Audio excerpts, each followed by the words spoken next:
الصلاۃ والسلام علیکہ یا سید الانبیاء و خاتم النبیین وعلی سائر الانبیاء والک والصحابہ والاولیاء والصالحین۔ اللہ کریم 15ویں شعبان کی شب میں توجہ کرم فرماتا ہے تو کافر یا کینہ والے کے سوا اپنی سب مخلوق کو بخش دیتا ہے۔ جزاک اللہ خیرن۔ الصلاۃ والسلام علیکہ یا سید الانبیاء و خاتم النبیین وعلی سائر الانبیاء والک والصحابہ والاولیاء والصالحین۔ شعبان المعظم کے 15ویں کا روزہ سیدنا علی المرتضیٰ رضی اللہ تعالیٰ عنہ سے روایت ہے کہ آقا علیہ الصلاۃ والسلام نے فرمایا، جب شعبان کی 15ویں آئے تو اس رات میں عبادت کرو اور دن کا روزہ رکھو، کیونکہ اللہ سبحانہ و تقدس اس رات میں غروب آفتاب سے آسمان دنیا کی طرف نزول فرماتا ہے اور فرماتا ہے، کیا کوئی بخشش طلب کرنے والا ہے کہ میں اسے بخش دوں؟ کیا کوئی روزی چاہنے والا ہے کیا میں اسے روزی دوں؟ کیا کوئی تکلیف میں ہے کہ میں اس کی تکلیف دور کر دوں؟ کیا کوئی ایسا ہے یہاں تک کہ صبح ہو۔ ابن ماجہ۔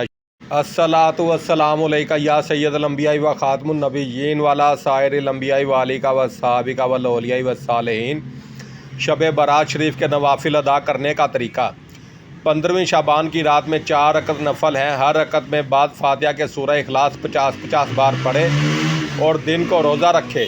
اللہ رب العالمین اپنے فضل و کرم سے 50 سال کے گناہ معاف فرمائے گا۔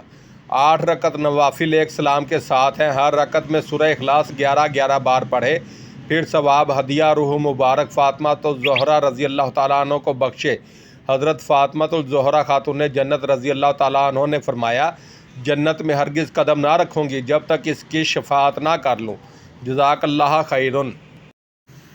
الصلاۃ والسلام علیکہ یا سید الانبیاء و خاتم النبیین وعلی سائر الانبیاء والک والصحابہ والاولیاء والصالحین۔ حضرت معاذ بن جبل رضی اللہ تعالیٰ عنہ سے روایت ہے کہ حضور خاتم الانبیاء صلی اللہ علیہ وآلہ وسلم نے فرمایا، نصف شعبان کی رات شب برات اللہ تعالیٰ اپنی مخلوق پہ نظر رحمت فرماتا ہے اور کافر و کینہ دشمنی رکھنے والے کے علاوہ اپنی تمام مخلوق کو بخش دیتا ہے۔ جزاک اللہ خیرن۔ اعوذ باللہ من الشیطان الرجیم، بسم اللہ الرحمن الرحیم۔ شب برات برکتوں اور فیصلوں کی رات۔ حامیم، اس روشن کتاب کی قسم، بے شک ہم نے اسے ایک بابرکت رات میں اتارا ہے، بے شک ہم ڈر سنانے والے ہیں۔ اس رات میں ہر حکمت والے کام کا جدا فیصلہ کر دیا جاتا ہے۔ صدق اللہ العظیم۔